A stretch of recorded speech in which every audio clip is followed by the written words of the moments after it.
We have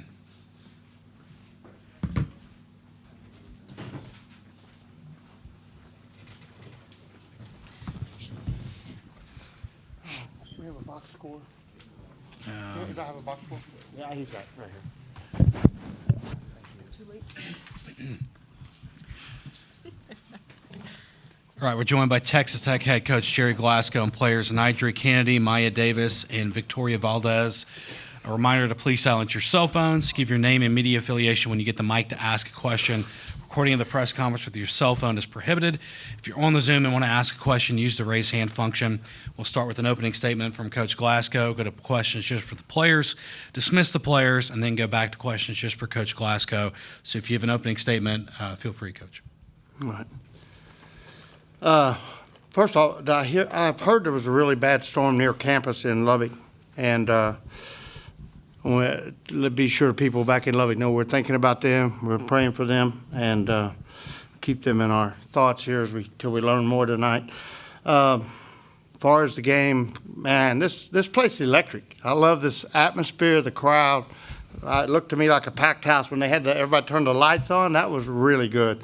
And then, of course, military night. I thought it was just a really special night to play softball in Oklahoma City. As far as the game, we did what we wanted to do. I thought controlling the emotion and controlling the momentum in the first 2 to 3 innings was critical. And I thought we had to really be careful in that early innings and not let any momentum get in their dugout, because they took plenty from last night at the end. I thought Vic throwing out the runner in the first inning was absolutely huge. I thought that was a huge momentum breaker for them, and put a little bit of momentum in our dugout. And I thought Naja was huge. She went out there and just pitched her tail off and kept us in a position that when we finally could make a move, we could really get that momentum in our dugout. So I thought the early innings, it was quiet, 0-0 for 4, and I was sitting there in the fourth, and I'm getting kind of frustrated because we left the bases loaded again, and that's just, you got to tip your hat to Texas and their pitchers, and then Coach White. He's a master pitch caller, and there's not an accident they're getting out of those bases loaded dilemmas, because they know where to pitch, and they know how to pitch, and they know how to play defense. So tip your hat to Texas. But I thought it was really good for our kids. We didn't, get down about it. We didn't lose our fight. We kept fighting. We were a hard-nosed ball club, and we take great pride in that. Something we worked really hard to become a really hard, mentally tough team. And unless you've been through practice where these girls have been through and taken the coaching that they've taken, you can't really fully appreciate it. But the girls here beside me know what I'm talking about. And so then we get all the way, I think it was the 5th inning, and we finally broke through. I believe that's the inning Reagan Jennings led off with a pinch hit. And if I'm right, she's now 10 for 20, something absolutely ridiculous. Got to, to have an All-American type pinch hitter, or the best pinch hitter in America, either way you want to say it, that's what she is. And she's took that role for us and just relished it. Not one time has she come and said, Coach, I'm leading the team in hitting, I want to start.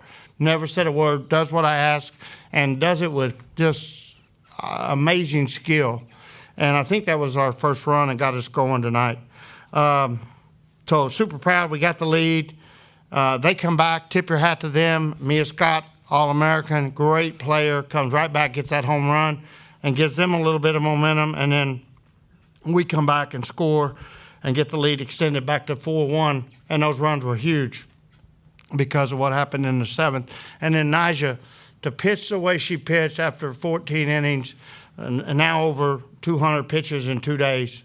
Or you could say it this way, over 200 pitches in less than 26, 27 hours. Just amazing to have the mental strength to get through that bottom of 7th. And that was really good for us because we need those tests. Like last night was a test for us, and we're growing from everything that happens to us. And I told them after the game last night, we learn 10 times more when we lose than when we win. And we learned so much last night. And I think the bottom of 7th, our fortitude and our determination and the way we reacted there at the end was a testament to the toughness that they're acquiring by playing these tough battles. Anyway, all that said, 4-3 win, great pitching by Nigel Kennedy, great clutch play by my team in them last 3 innings, and I just elated for my girls. I'm just grateful, thankful to get to be their coach, and I'm so proud to be here with them and see them doing the things they're doing. I think I've got to mention Vic from second to home. That was some hustle for a kid that's caught 200 and some pitches in 26 hours. She was all out, and so it was good. All right, we'll start questions for players. Second row right, Jake. Yeah, Jake Trotter from ESPN. Nigel, what's going through your mind with that last batter, tying run on third, and you have a chance to win the game? Yeah, just go right at her. I feel like my team, we did a really good job of scoring and getting a good lead, so just having to go right at that hitter. All right, second row left. Ty Kaplan, the Daily Toreador. Maya, can you kind of take us through that 5th inning from the leadoff hit to then you coming home on that? And then, Vic, can you talk a little bit about maybe blowing past Jerry's stop sign there? The 5th inning was when Lana got hit with the ball and it started. Yeah. That was a big inning. You go. Yeah. She's upset that was a hit because the first baseman can't go to second base and field it. Even if she fields it clean, she beats it out, and so she's upset about that because they changed it from a hit to an error. I told her I had to say something for her. So go ahead, now you can relax and have fun here. Yeah, that was a big inning. Just glad we could score off of that. Yeah. All right, we'll stay second row left. Oh, you forgot. Oh, sorry, go ahead. I might have missed a sign at second, and might have gotten in trouble for that. And then, as soon as my hits, I see a bobble, I have to go because I would have been because I was already supposed to be at third, and I would have scored anyway. So I had to score from second. Had to turn the burners on. That's what I told the coaches. I said, "There's no way she was stopping at third when I told her to stop. No. She knew she was going to just absolutely hit it about me." I'm sorry, I gotta go. All right, now we'll go second row left. Cedric Golden, Austin American Statesman. Naja, how were you able to bear down there in that last inning when they were so close to tying it or even winning it? Again, I was just fighting for my team. Like I said, last night was on me, so I have to just leave it out on the field just for them. Okay, we go front row left, Brady. Brady Vernon, Softball America. Just, Nigel, early on, they were just getting a lot of kind of weaker contact as well. Was there an attempt to just pitch more to contact tonight, or did that just happen? No, it just happened. I mean, I'm always going to pitch my game. Front row right. Lauren Merola, The Athletic. Nigel, what did you do last night and today to kind of reset for Game 2? Honestly, just a lot of recovery. I knew, obviously, last night wasn't my best game. I feel like this game wasn't my best game either. Starting off the leadoff inning, obviously, with a hit, and then, obviously, a hit batter, can't have that. So, honestly, I'm still just trying to learn and get better each game. Okay, front row left. Thomas Jones, Austin American Statesman. Maya or Victoria, what are the challenges of seeing multiple pitchers in a game like they were using? And were you guys surprised you didn't see Tegan Kavan more? No, I wasn't surprised that we didn't see Tegan Kavan. I think seeing multiple pitchers in different innings is hard, but it's just something you have to adjust to. And I think we're very well prepared to hit off different pitchers too, because of the way that we practice with all our machines and stuff set up on every pitch you could imagine. Okay, second row right, Jake. Nigel, you're up to 495 pitches here in Oklahoma City. Are you ready to go tomorrow after throwing back-to-back this week? Yeah, I mean, tomorrow's the last game no matter what, so ready to leave it on the field.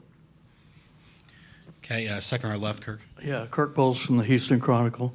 Nigel, did you pitch any differently because you have thrown so many pitches? I know you didn't have that many clean innings, 1, 2, 3. So could you kind of take us through, the way you pitched, and did you pitch any different? Yeah, no, not really. Like I said, I'm always going to play, throw my game, throw what I'm confident in. It's gotten me through 3 years, so I'm just going to keep doing that. Okay, last one for players, front row right. Nathan Geese, Lubbock Avalanche. For Maya and Vic, a year ago, you guys were still at Louisiana with Jerry, but now you're here in a winner take all championship game. Can you just kind of, whatever you can, reflect on the journey to get to this point of everything that's kind of gone into the season? Just a lot of hard work, honestly. Practicing almost every day, even on the off days, just going in, putting the work in. So it's just a lot of emotions finally getting to be here. And, you know, it's a team effort. We all want to be there for Nyjah. We want to be there for each other. And, like, on an off day, you see more than one person going in, and it's not just one person getting us through everything. Okay, that'll wrap things up for players. You guys are dismissed.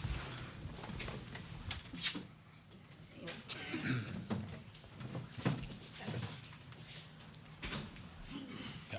All right, we'll start questions for Coach Glasgow with Brady front row left. Brady Vernon, Softball America. Just, Jerry, how impressive was Alana's at bat, especially knowing just how effective Salmon's changeup was and just continuing that on before she got hit by the pitch? I thought it was huge. She had a lot of pitches there, and they've been pitching her inside, you know, the whole game. And I think she thought they would go in, and she's a hard-nosed, like she's a tough kid.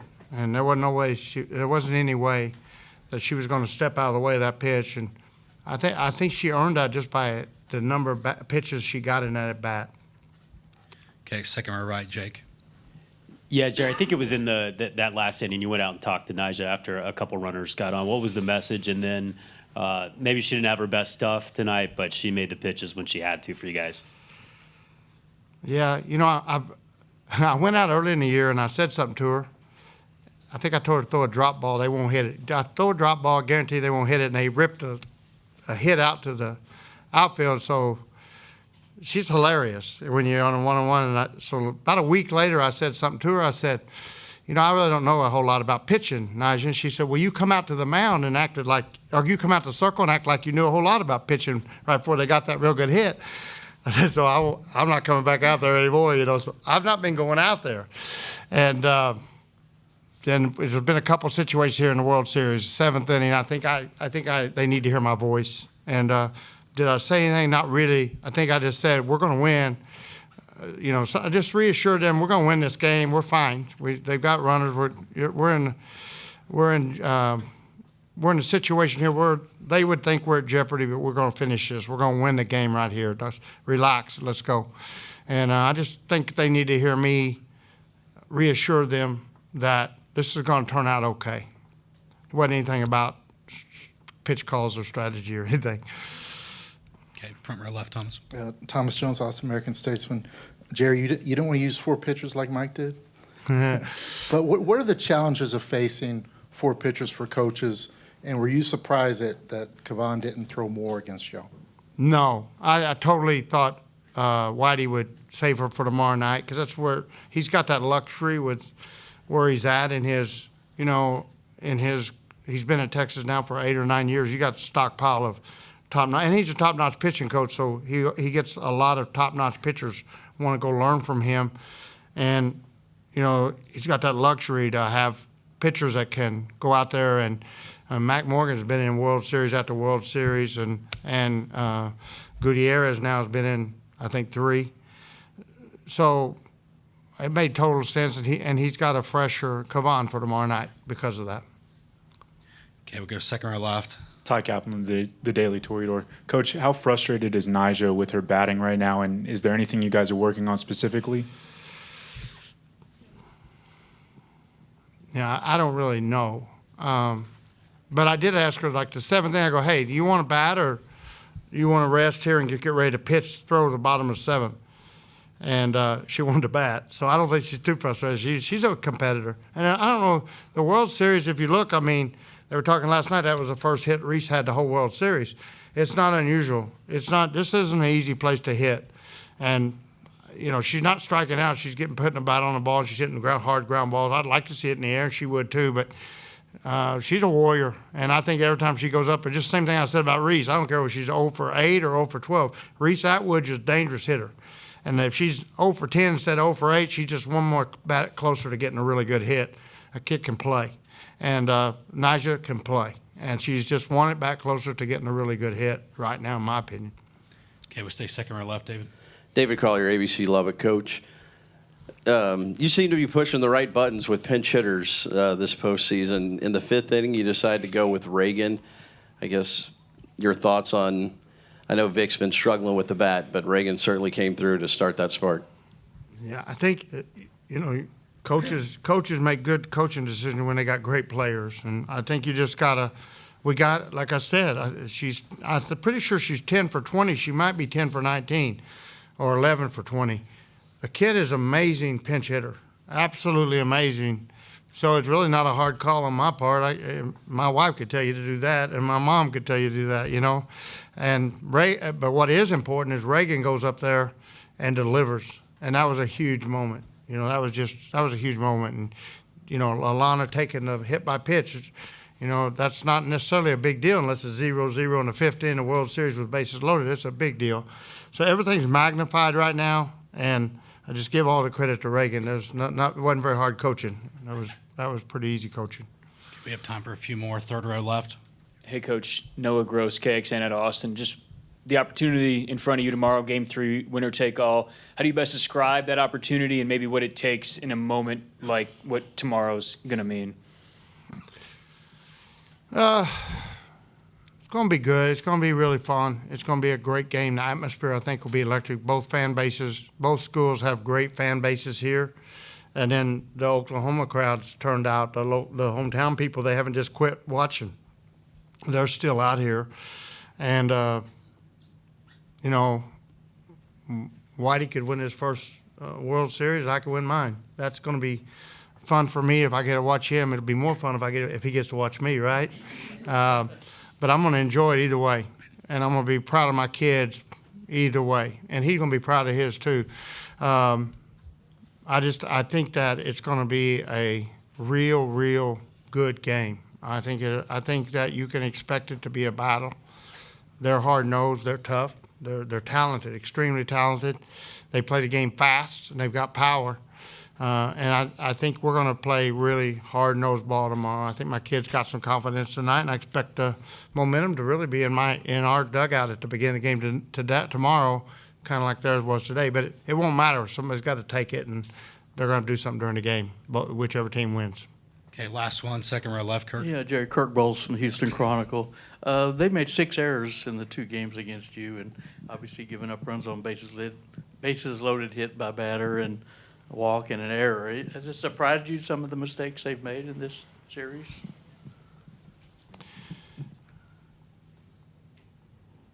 I think it's a World Series atmosphere with it's loud, it's intense, and a couple of them balls have been hit pretty hard. I think the dirt here is unique. I don't think it necessarily plays probably how it does at Austin. So I think there's a reason for it. It's not because of lack of talent or lack of preparation. Texas's team's talented, and they're extremely well coached. Their defense is extremely well coached. I just think you got to credit the environment here and the field. The playing surface is a little trickier. And also, you got World Series athletes, you're seeing a lot of hard hit balls. So,